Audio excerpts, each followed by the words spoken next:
He's awake. That is just your head. It was the worst chicken sandwich ever. I mean, this is the thing. If they'd, like, replied to my Wasn't even 10th call, I could have brought you a squares, we Nando's. cut into triangles as well. How to check your balls. That surgery was essentially to take off a lump off my balls because just before Christmas, I went into the doctors with a lump that I had found, quite a substantial size lump and a painful lump. A week or two later, I found out that I needed to have surgery, so it was a pretty quick turnaround. The main reason for this being taken off was obviously just to take away any future implications and also for the fact that I was having pain with my crown jewels. So I wanted to do this video. This is just a very off-the-cuff video based on my surgery that I had 2 weeks ago now. Even though my circumstances were fortunate, I didn't have it wasn't cancerous. I'm very grateful for having health. It's not the case for everyone. So my fake testes. Who's got balls that big, by the way? Matt. Bigger. Bigger. These are like boiled eggs. Mine resemble more like grapes. The way that I got told to do it is that you put one of the crown jewels between the finger and the thumb, and what you want to do is just roll over it and feel for any lumps and bumps, and then do the same on the other side. Also checking if there's any like new pain there or any discomfort. It's advised that we do this once a month. I know for me, I definitely wasn't doing it once a month. But off the back of the post that I put on Instagram, I had hundreds of messages off guys who had all been checking. Just in the same breath, women, that looks nothing like breasts, it's just like a bum on my chest. I think it's also important for those women who are watching this video to also check the breasts, check for any lumps and bumps. It's something that I think we all take for granted and don't do enough. I know it's something that I'll definitely won't take for granted now post the surgery and still having my health. So yeah, surgery went well. We got it all clear. This was me like just post surgery.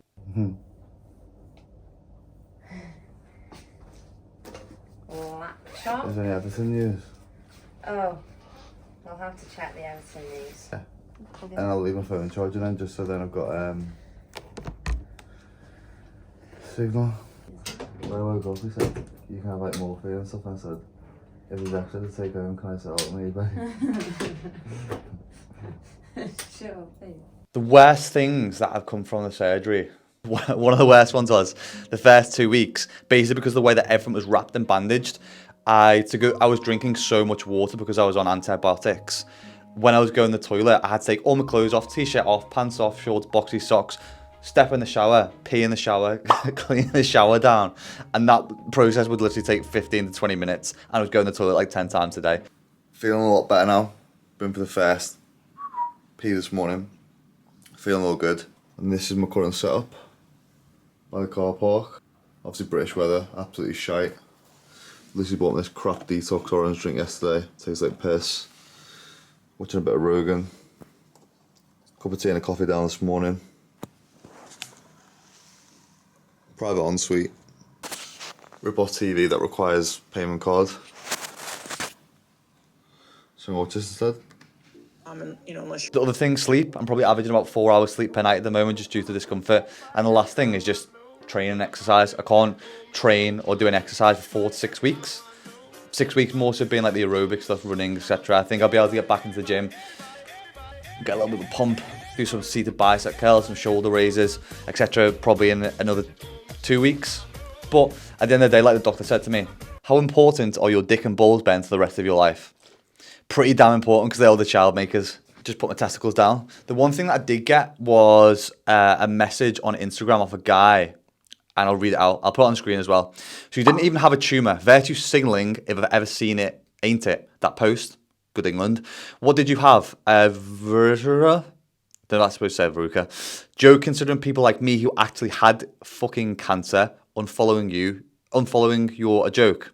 Using your platform for clout when you didn't even have a serious issue. Pathetic, you are. So the main thing I said to take away from this is that this was like a minority, like an absolute minority of posts back that I got from putting up the post about my surgery.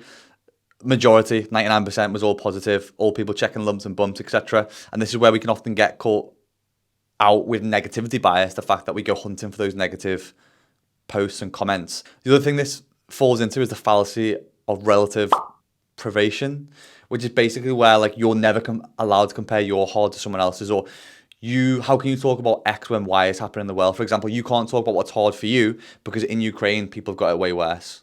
And if this was the rationale that we live by, we would never end up talking about anything apart from the worst thing that was happening on earth. And I think this is one of the big downfalls for when people are looking to talk about mental health, is the fact that they feel like they can't talk about it because their issues aren't as bad as someone else's.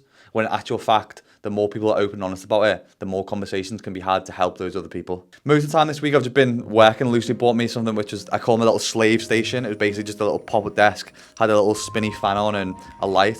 So it was basically so I could still do some work whilst I've been in recovery. I've only been out once so far this week. Just popped into B&Q, went to Starbucks. A large cappuccino, please. Decaf with almond milk.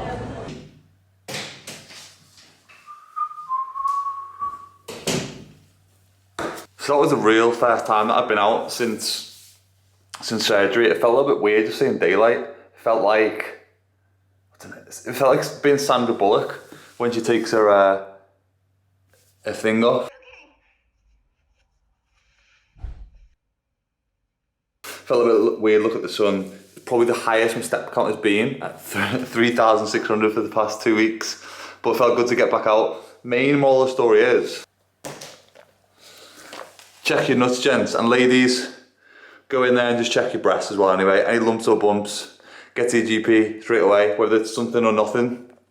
It's always best to be precautious. I hope you enjoyed this video. If you did, please drop a like. If this is your first time visiting my channel, subscribe. I'll catch you in the next one. Bye guys.